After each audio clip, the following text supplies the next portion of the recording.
Okey, nampak paparan slide saya? Ada pun ada. Ada. Okey. Alright.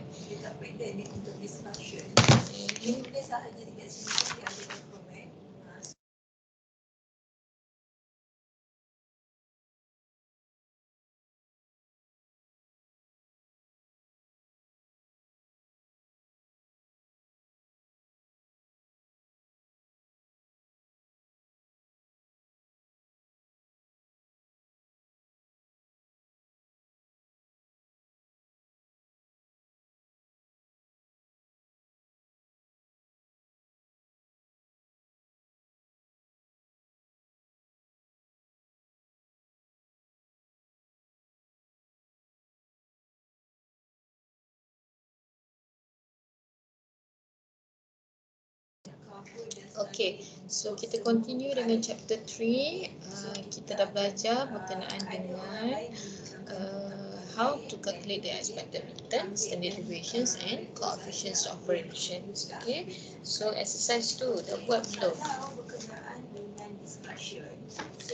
Dah buat belum? Faris dah buat belum Faris? Exercise 2. Puan, Faris pergi Ya. tandas. Faris pergi tandas. Okey. Adam dah buat belum Adam? Boleh sampai maksud saya? Boleh faham Oh, Adam bilang. Adam? Okey, contoh macam body corporate. So mungkin salah seorang akan Mana Adam? berkenaan dengan the definition of body corporate. Cita baru masuk Jadi jawab anda. Orang lain boleh tanya berkenaan dengan Masyita. macam Syamila. Kata body corporate is a legal Masyita. that is created and Saya Puan. by the law. Okay, Pernah boleh tanya pada Syamila.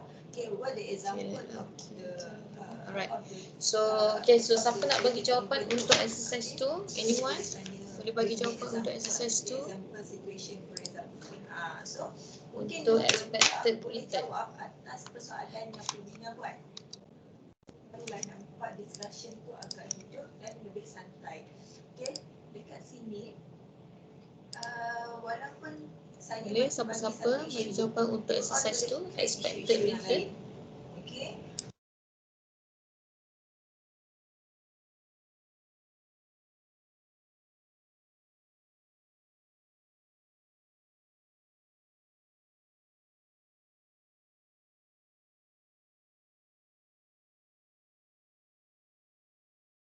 Puan, saya.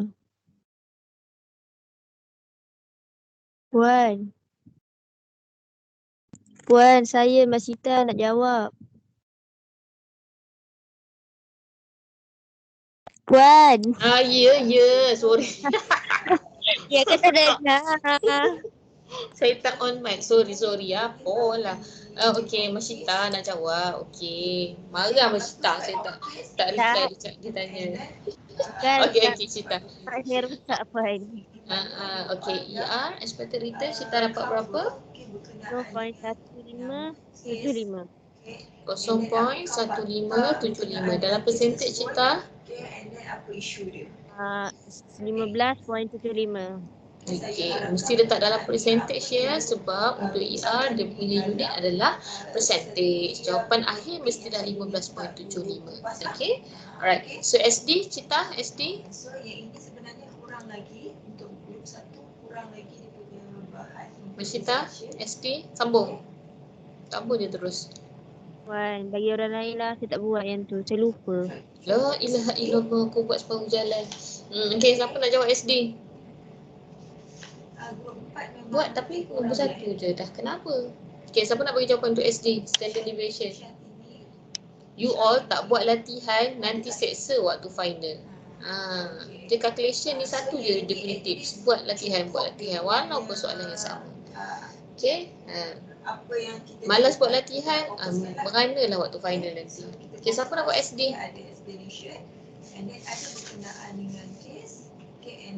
SD, anyone?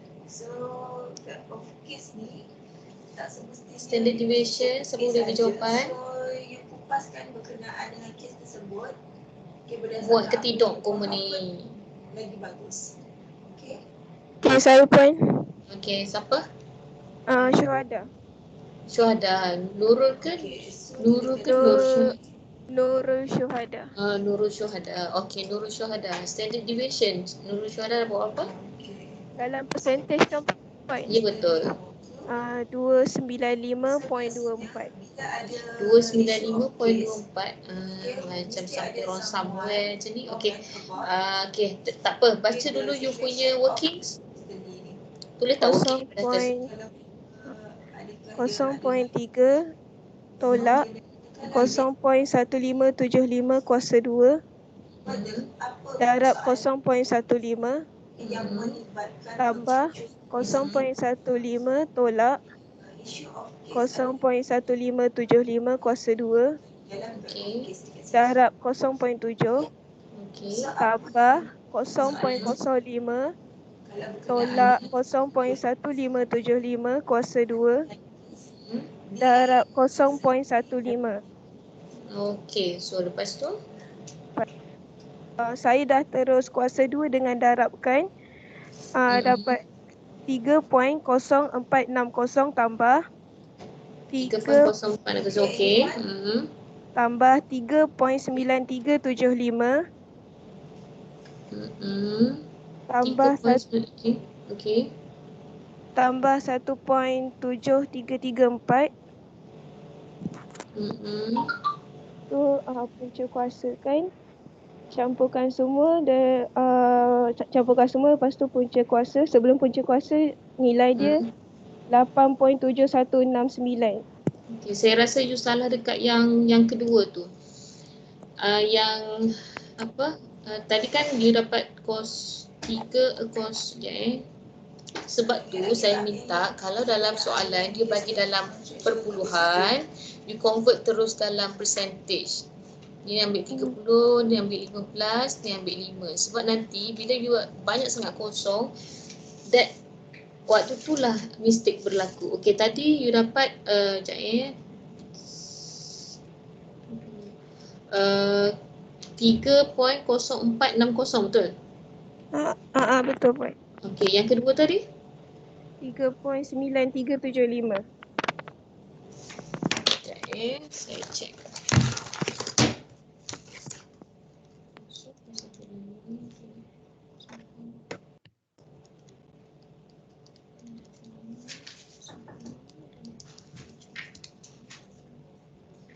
Kat sini you akan jadi masalah bila dia terlalu banyak perpuluhan.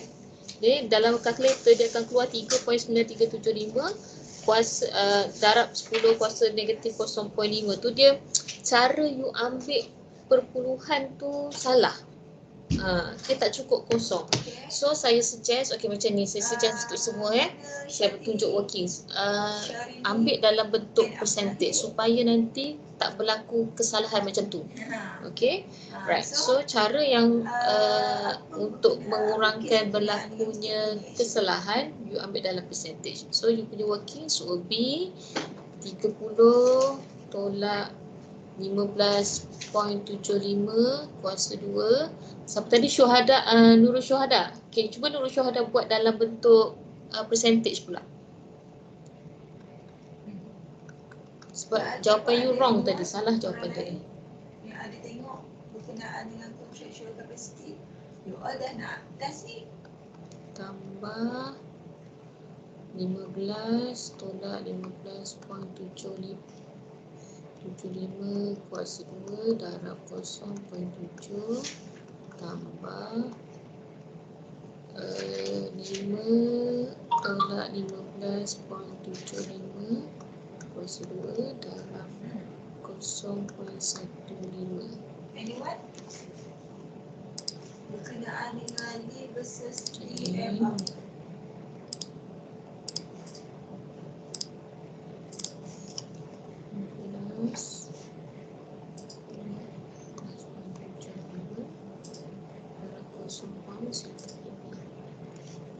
So, you akan dapat punca kuasa 30.4594 tambah 0.3938 tambah 17.3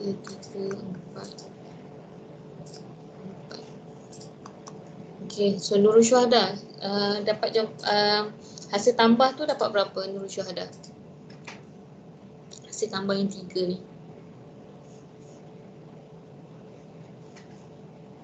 Sekejap yang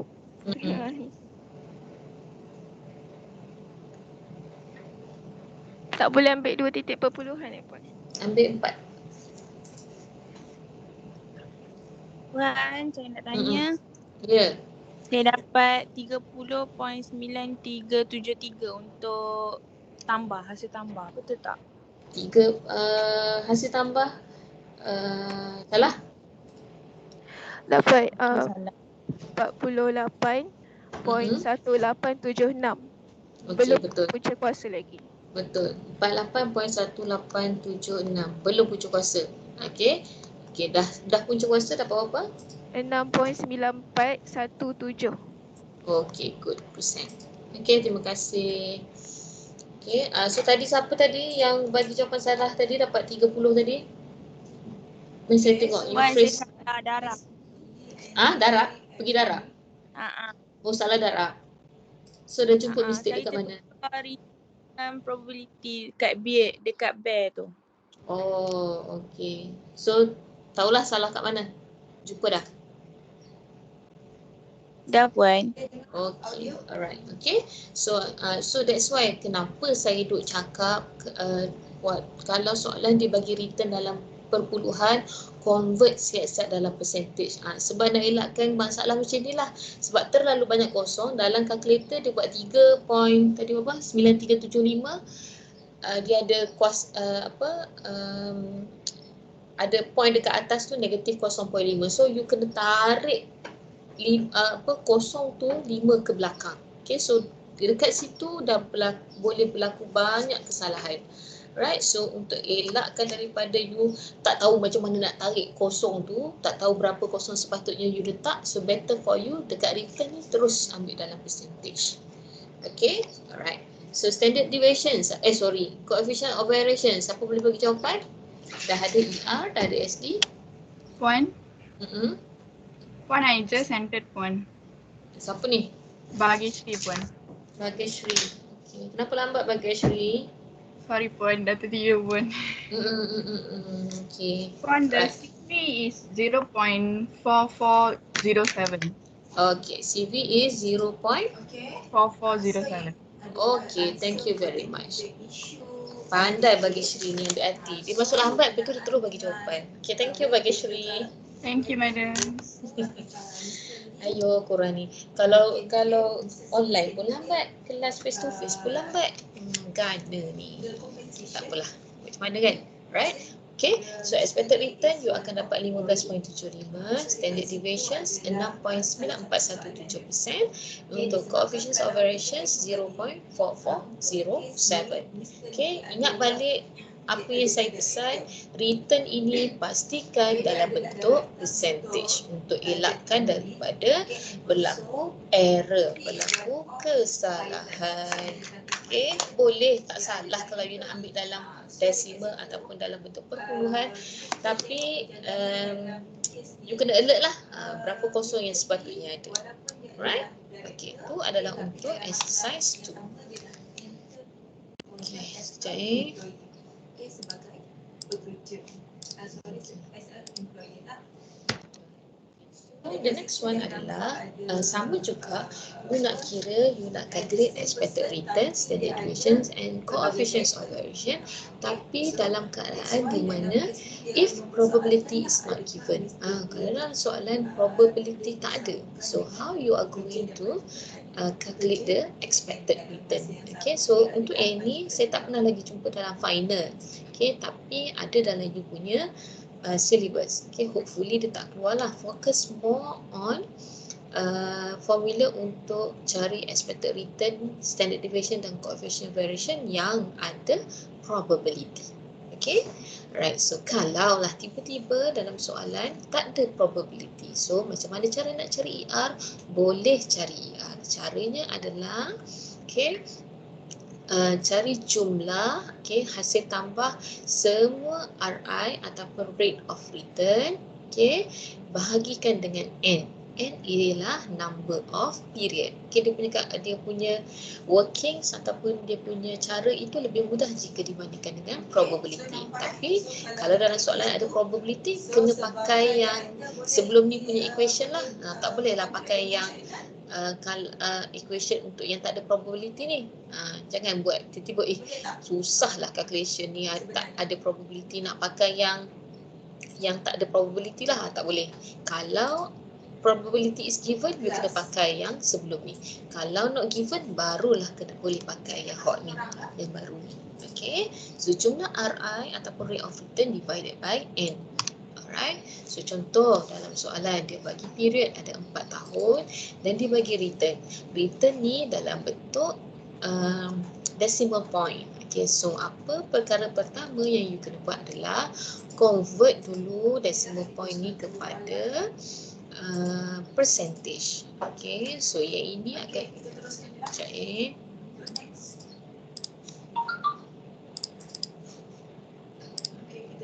Okay. So yang ni untuk period 1 dia akan jadi 23.3%. Ini dia akan jadi negatif 9%. Yang ketiga akan jadi 26.6%. Yang keempat akan jadi 11%. Okay. So the next one barulah you boleh masukkan dalam equation. Okay. Equation ni adalah hasil tambah semua return or rate of return divided by N. N dia adalah 4 tahun. 1, 2, 3 dan 4. Okay. So 23.3 plus negative 9 plus 26.6 plus 11 you akan dapat 51.4. Okay, divided by N. N equals to 4. So you will get the answers of 12.975% ataupun you convert kepada 2 decimal place 12.98%. Okay, so itu untuk expected return. Okay, yang kedua adalah standard deviation. Okay, standard deviation ni yang depan ni yang depan ni sama macam yang ada probability. Dia beza tang belakang ni. Okay, so standard deviation equals to punca kuasa jumlah RI minus ER. ER yang you dah dapat tadi kuasakan dengan 2. Okay, lepas tu dah hasil tambah setiap tahun itu bahagi dengan N tolak 1. N tadi berapa? 4 tolak dengan 1 equals to 3. Okay, right. So RI 23 untuk year 1, 23.3 minus 12.975 to the power of 2 plus negative 9 minus 12.975 to the power of 2 plus 26.6 minus 12.975 to the power of 2 plus 11 minus 12.975 to the power of 2. Okay, hasil tambah ini you kena bahagikan dengan 3. Okay, so you akan dapat 779.0474 divided by 3. So final answer would be 16.1147 or 16.11. Okay, right. So ini dia punya step yang penuh. Okay, maksudnya you buat one by one. Sebab apa? Sebab nanti bila you nak buat checking, you nak check balik jawapan you betul ke tidak, okay, senang, lebih mudah. You boleh trace tang mana yang salah. Kalau you terus direct tulis dalam calculator, takut nanti error. Okay, syntax error. Okay, terlalu banyak nombor. So itu dah makan masa you. Okay, beria ni tekan banyak, tiba-tiba nak tekan equals tu error. Tak kesakit hati. Okay, so better for you untuk buat step by step supaya you boleh trace salah dekat mana dan senang untuk buat checking.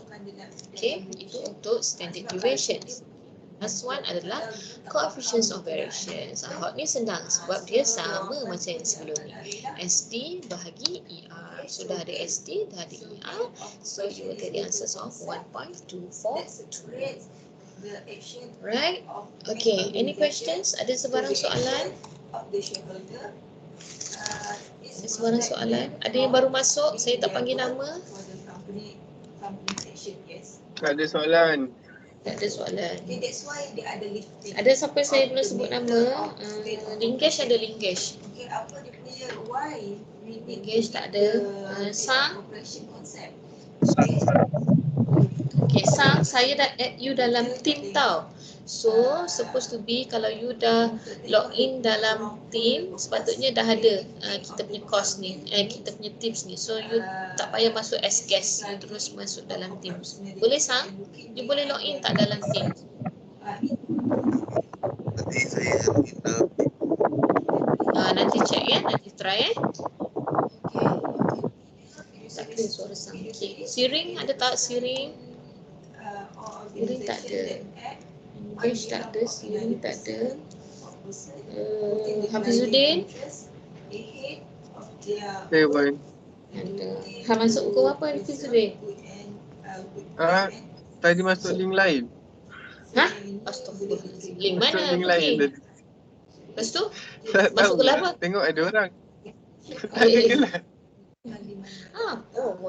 Okay, Syamini? Ada puan. Masuk pukul berapa? Sama puan saya masuk silap tim tadi. Okay. Masuk yang bila? Umair? Full capacity ni dekat Muhammad Umair Aiman. to make Umair tak ada. and to understand Lekashri? of statement content in that Lekashri? Lekashri. Lekashri. Saya nampak dia dekat sini tapi tak reply. Lekashri. Ada puan, mic saya masalah. Oh, okay, alright. kawan yang lain. Okay, right. So nanti next class, saya bagi you masa setengah jam je untuk masuk selepas kelas saya. Okay, lepas pada tu saya kira tidak ada lah. Okay, setengah jam tu saya rasa dah cukup panjang masa tu saya bagi untuk you masuk dalam Teams. That's why saya selalu pesan, kalau ada masalah apa-apa, bagi tahu saya. Okay, PM saya. Right? Okay, so saya ya. Nama saya ada tak? Nama awak, siapa nama awak? Aisyah Firin, tak ada? Dah keluar daripada DPN 5. Ya. Okay, Aisyah Firin. Masuk buku apa ni? Masuk ke 8.50 kot. 50 kot? Alright, okay. Termiss out satu nama. Okay. Aisyah Firin. Right. Okay. Right. Okay, so next one, next punya equations. Okay, berkenaan dengan capital asset pricing model ataupun CAPM, right? So CAPM ni adalah di mana you akan jumpa formula untuk cari KI.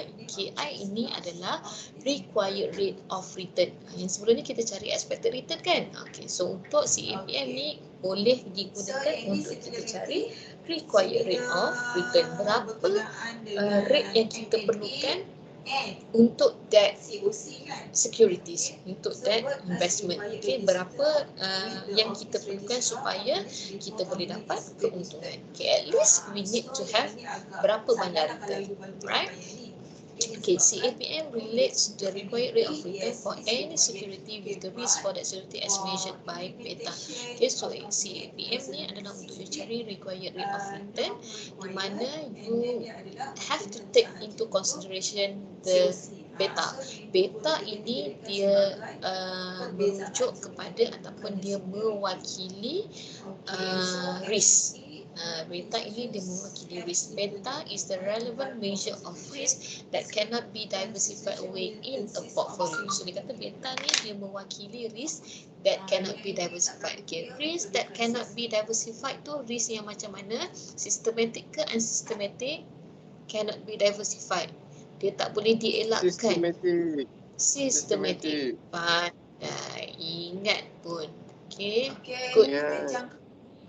Bagus. Okay, systematic. So, segala risiko yang tak boleh dielakkan ataupun systematic risk ini, kita considerkan dia sebagai beta.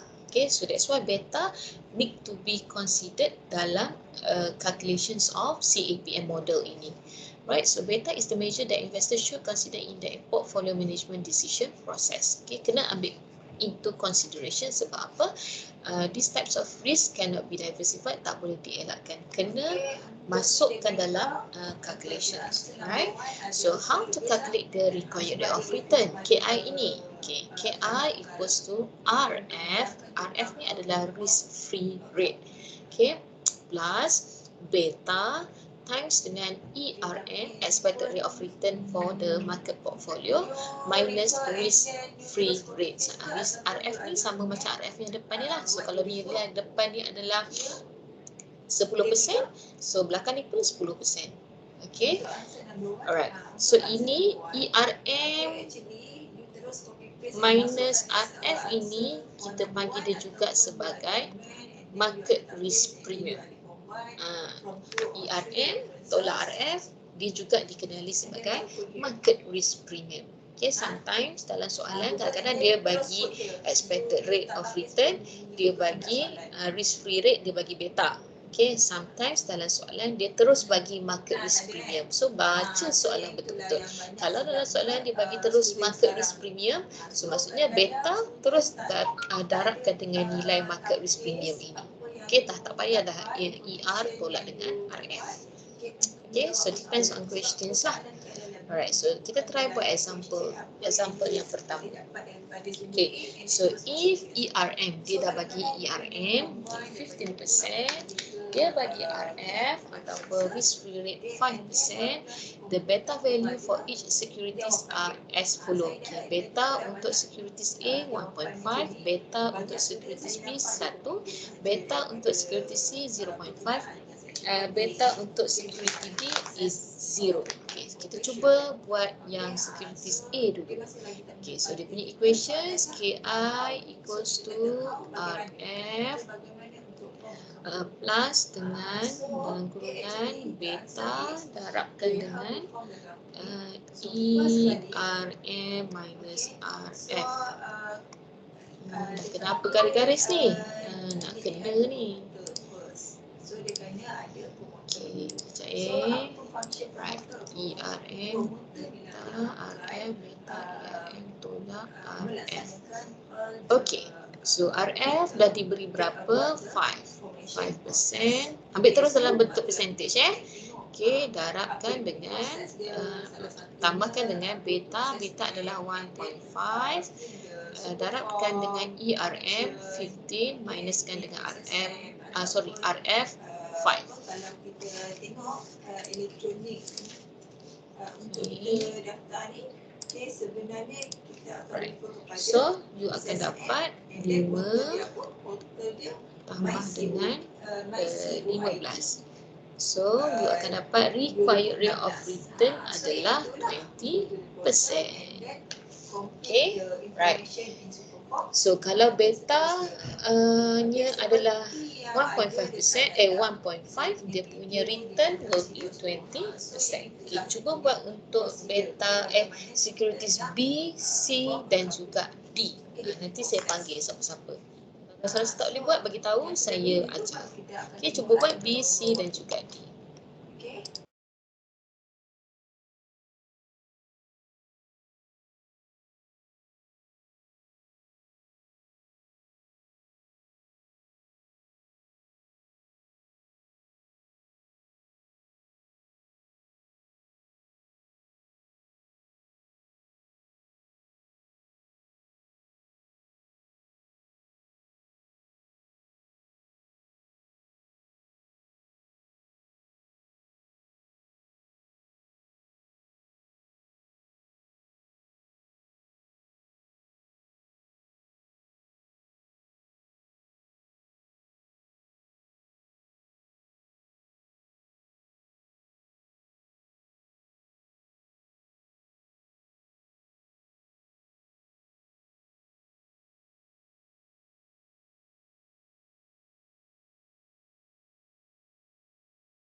Okey. Boleh siapa-siapa saya bagi jawapan untuk B? Untuk B 15%. 15%. 15%. Wah, pandai. Kali hari ni ramai pula yang respon saya. Seronok saya orang respon macam ni. Okey. So, Allah. Okey. So, untuk beta B, you akan dapat required rate of return-nya adalah 15%. Okey. Okey, C? 10%. Oh, ada yang 5, ada yang 10. Okey, yang B, salah. C, dia punya required rate of return adalah 10%. D? 5%. Okey, pandai. D, 5%. Okey, good. Right, so Okay, saya tengok lagi seorang. Syatini. Late 40 minutes. 5%. Alright.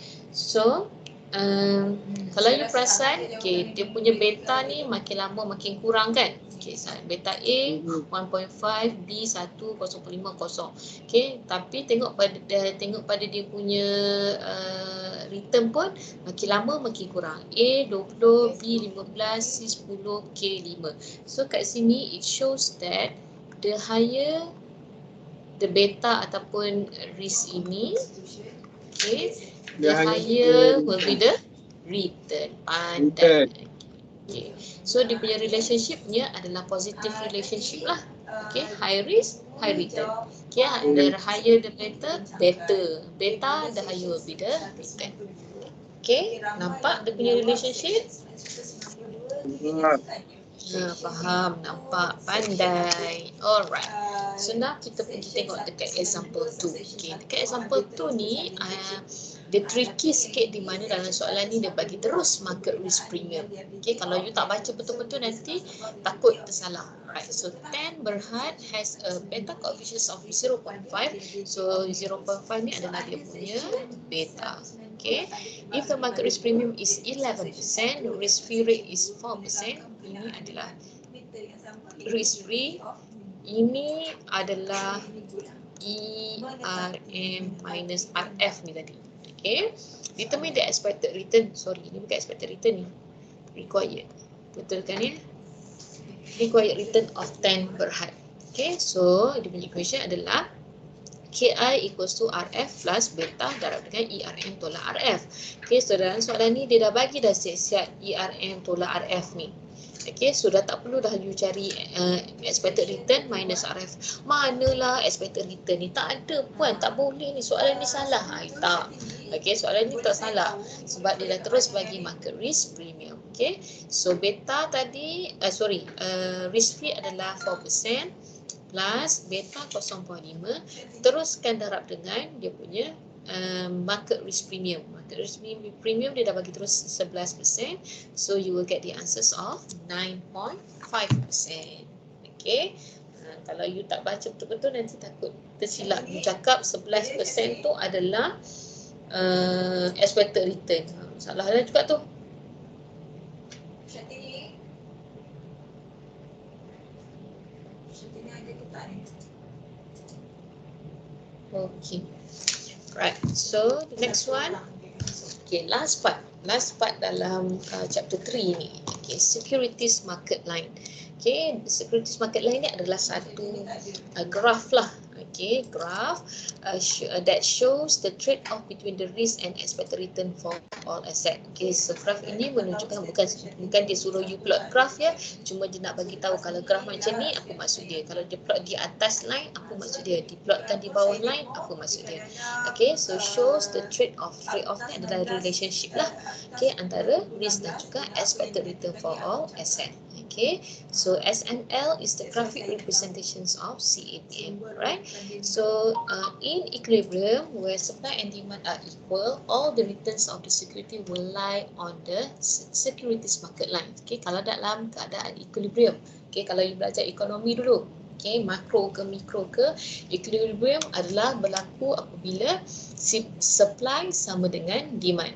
Okay, so bila supply sama dengan demand, semua return itu akan lie on SML. Okay, SML line ni, dia ada line dia, so dia akan diplotkan di atas SML line ni kalau equilibrium.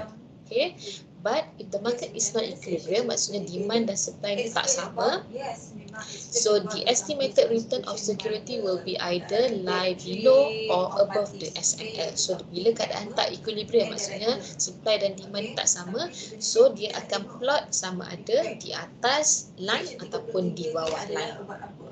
Okay, so ini yang kita nak tahu ni. Kalau dia diplotkan di atas line, apa maksud dia? Kalau diplotkan di bawah line, apa maksud dia? Right? So ini contoh kepada securities market line lah yang kosong. Jangan tengok yang kosong ni. Dah kenapa dah saya letak yang kosong ni pun saya tak tahu. Okay, hot ni. Tengok yang ni. Nanti next sem nanti saya buang yang kosong tu. Apalah Kak Ratna ni bagi benda kosong. Okay, this is the securities market line. Okay, so yang garis biru ini, inilah kita panggil dia sebagai securities market line ni. Okay, so kalau dalam keadaan equilibrium, semua benda-benda ni yang titik-titik ni sepatutnya dia lie ataupun dia terletak di atas line ini. Okay, line biru ni. Okay, tapi jaranglah berlaku equilibrium ni. Okay, dan selalunya dia akan jadi tak equilibrium. So bila tak equilibrium, so dia akan diplotkan sama ada, dia akan berada sama ada atas line ataupun bawah line. Okay. So yang right. Pun, saya kena tanya balik sumber yang ada untuknya. Okay. Sumber yang mana? So in equilibrium, each security should lie on the SML. Okay, ini saya dah cakap tadi. If security does not lie on SML, what happens in the market? Okay, kalau tak equilibrium, so apa yang terjadi? So investor might use other methods to determine the expected return for securities. Investor can assess security in relation to the SML and determine whether it is undervalued or overvalued. So kalau investor ni dia tengok pada securities market line ni, dia boleh tahu sama ada dia ni ataupun investor ni dalam keadaan undervalue ataupun overvalue. Okay, so macam mana nak tahu undervalue ataupun overvalue tu? Dia kena tengok perbezaan di antara required rate of return dan juga you kena tengok pada expected rate of return. Okay, required rate of return ni maksudnya berapa return yang investor perlukan, at least berapa diperlukan, okay, supaya dia boleh dapat untung. Okay, expected ni adalah apa yang dijangkakan. Okay, so perbezaan antara apa yang dia perlu dan apa yang dia akan dapat in future itu, kita boleh tentukan sama ada dia berada, investor ni berada dalam keadaan undervalue ataupun overvalue. Sekali kita belajar. Okay, so macam mana tahu under ataupun over ni? Tengok beza antara required rate yang diperlukan dan juga expected, apa yang dia bakal dapat. Sama ada dia yang bakal dapat ataupun expected tu lebih tinggi ataupun lebih rendah daripada berapa yang diperlukan. Okay, contoh dia perlukan 10%. Okay, expected return dia tengok 12%. So kita nak tahu kalau dalam keadaan tu dia perlu 10 tapi in future sebenarnya dia boleh dapat 12%. So kita nak tahu dia ni undervalue ataupun overvalue. Right?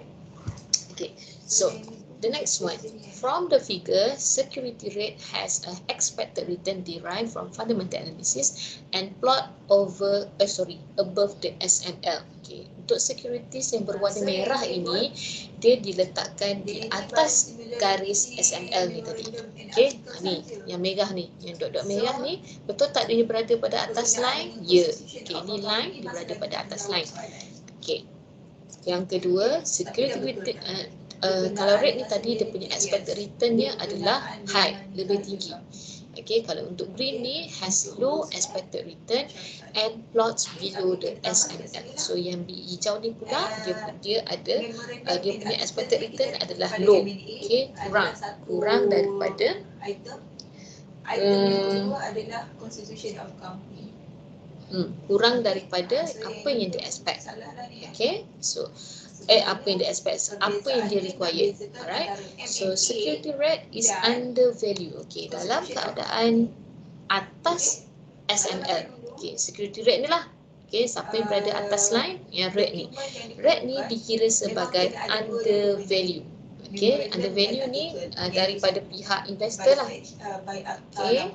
Okay, untuk dalam keadaan security rate ni, okay, di mana investor will get more than he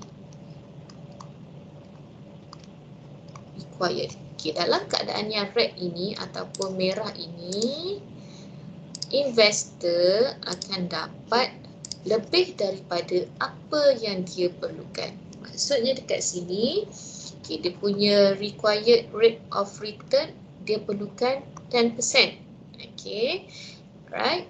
Tapi yang dia expect, yang dia akan dapat adalah 12%. Dia perlukan 10% je, tapi bila dikira expected return, rupa-rupanya boleh dapat sampai 12%. Okay, so investor ni dikira sebagai under value lah, macam kurang daripada value yang sepatutnya dia boleh dapat. Okay, so investor ni berada dalam keadaan under value, right? So dalam keadaan under value ni, so apa yang investor akan buat? So investor akan buat, dia akan purchase lah, dia akan beli. Sebab apa dia akan beli? Sebab dia akan dapat keuntungan lebih daripada apa yang dia perlukan. Okay, contoh tadi dia perlukan 10%. Okay,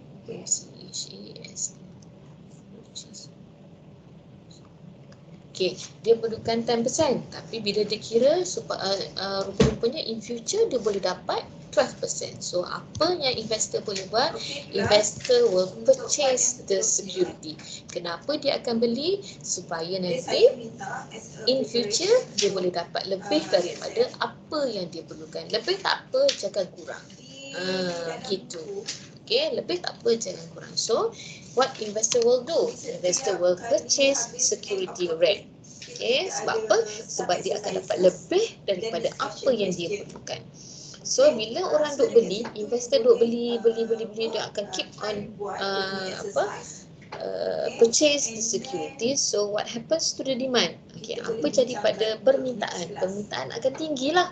Okay, permintaan akan tinggi. So bila permintaan tinggi, issuer ni dia akan take advantage. Dia akan ambil kesempatan in terms of to increase harga securities tersebut, dan dia akan turunkan returns of the securities. Sebab orang sibuk ni, bergepuk-gepuk ni nak beli security rate ni. Semua nak beli, semua nak. Demand is very high. So bila orang duk minta, so yang issuer ni, okay, ramai orang nak ni. Okay, dia ambil advantage in terms of dia increasekan price of the securities. Okay, dan dia akan kurangkan return yang dia nak bagi kepada investor. Okay, so bila jadi keadaan macam tu, nanti lama-lama nanti the returns of the securities tu akan turun, dan last sekali dia akan the return will be driven down until it is at the level indicated by the SML. So dia akan makin lama makin kurang, so nanti dia akan jadi pada keadaan equilibrium. Maksudnya dia berada pada line SML tu tadi.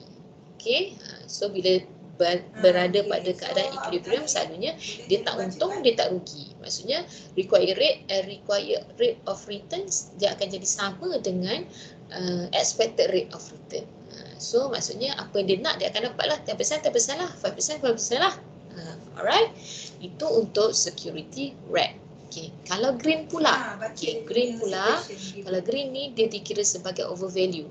Okay, kenapa overvalue? Sebab investor punya required, dia perlukan 10%. Okay, tapi bila dikira expected in future tu, dia akan dapat 8% sahaja. So investor ni dia dikira sebagai overvalue. Dia dah terlebih menilai dia punya securities. Okay, so bila terjadi macam ni, right? Okay, investor dalam keadaan ni, investor will get get less than what So, he dekat apa yang is you baca, you boleh faham tak? required. Okey, kalau dalam keadaan ni dia akan dapat kurang daripada apa yang dia perlukan. Investor ni lah, dia ni adalah investor ni lah. Okey, dia akan dapat kurang daripada apa dia perlukan. Dia perlukan 10%. In future rupa-rupanya dia hanya boleh dapat 8% sahaja. Okey. So bila keadaan ini terjadi, so apa investor akan buat? Investor will sell the securities. Jual lah, sebab apa nanti in future return tu akan jadi kurang. Okay, so bila dia jual, so jual akan increase in supply. Maksudnya semua orang nak jual. Bila semua orang nak jual, securities tu akan ada banyak lah dekat pasaran. Okay, so bila banyak dekat pasaran, apa issuer akan buat? Dia akan kurangkan harga securities tersebut dan juga dia akan increasekan the return. Sebab apa? Sebab nak persuade, dia nak attract more investor to buy their securities. Okay, so bila return tu dia akan naikkan, so the return will keep on driven up and nanti last dia akan berada pada SML punya line. Okay, itu berkenaan dengan SML. Alright, so any questions berkenaan dengan SML? Ada soalan? Securities rate, security green, ada soalan? Any questions? Hafizuddin, ada soalan Hafizuddin? Tak ada pun. Tak ada. Pahal ke dok? Peh. Pahal. Okey, siapa nak? Apa tu? Siapa nak tanya tu?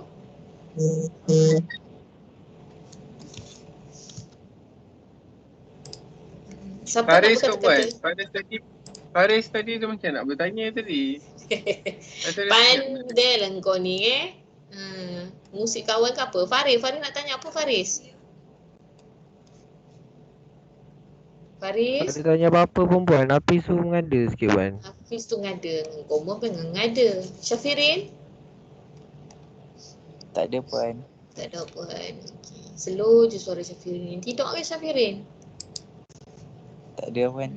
Tak ada pun. Okay. Right. Dah nak last dah ni. Okay. Since no questions, okay, kita go to the last part dalam chapter 3 ni. Okay, risk return relationship. Okay. Yang ni saya dah cerita dah awal-awal kelas. Ataupun awal-awal chapter 3 ni tadi. Okay, dia punya relationshipnya adalah positive. Okay, positive relationship maksudnya high risk will be high return. Ingat sampai mati. Memang ini je lah, kalau jumpa kat mana-mana, memang inilah dia punya relationship. Okay, the risk return trade-off is the foundations of investment decisions. Okay, relationship antara risk and return ni memang penting lah untuk seseorang itu nak buat decisions in terms of dia nak invest ataupun tidak. Right? So the trade-off depicts a positive linear relationship between expected return and risk. Okay, dia punya relation adalah positive. So risk averse investor will not willingly assume more risk unless they expect to receive additional return. So ini kita cerita dah tak berkenaan dengan risk averse, risk taker, risk moderate ataupun risk indifferent. Okay, so kalau untuk risk averse ni selalunya dia tak akan ambil risiko yang tinggi lah. Right? So the relationship between return and risk aspect as below.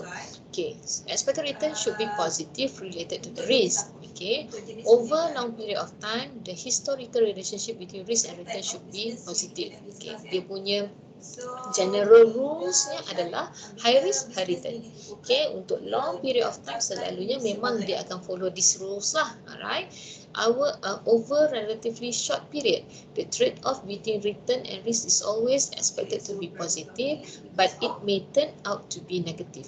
Tapi untuk short terms punya periods, okay, selalunya, biasanya, normalnya memang dia punya relationshipnya adalah positif. Tetapi ada juga keadaan di mana sometimes dia boleh jadi negatif.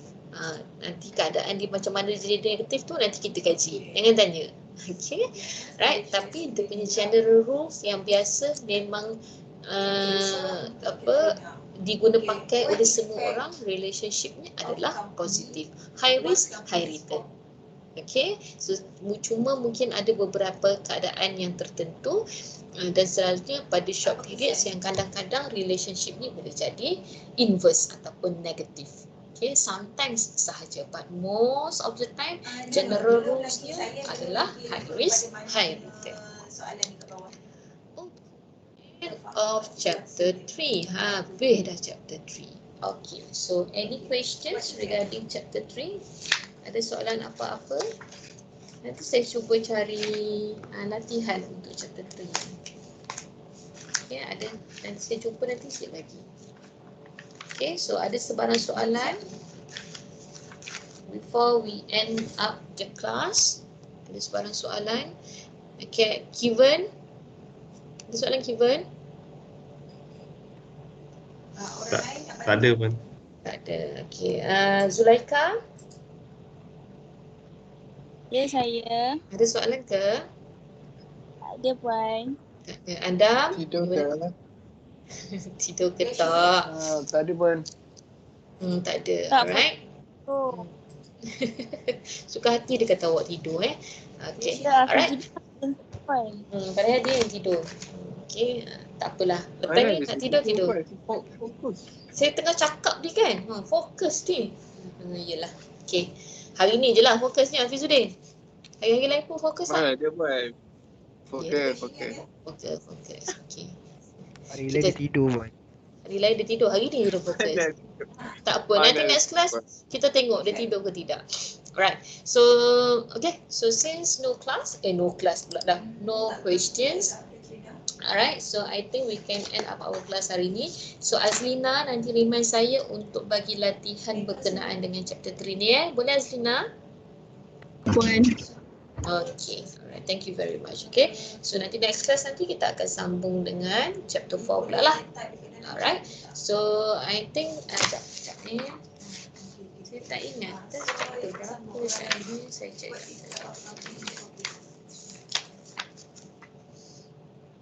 Okay, test will be chapter 2 and chapter 3. Okay, so nanti saya akan bagi tahu lah bila kita nak test. Saya akan bincang dulu dengan penyelaras Puan Ruslina bila nak buat test. Nanti saya akan bagi tahu lah 1 week before we have our test. Okay, so you boleh get ready lah untuk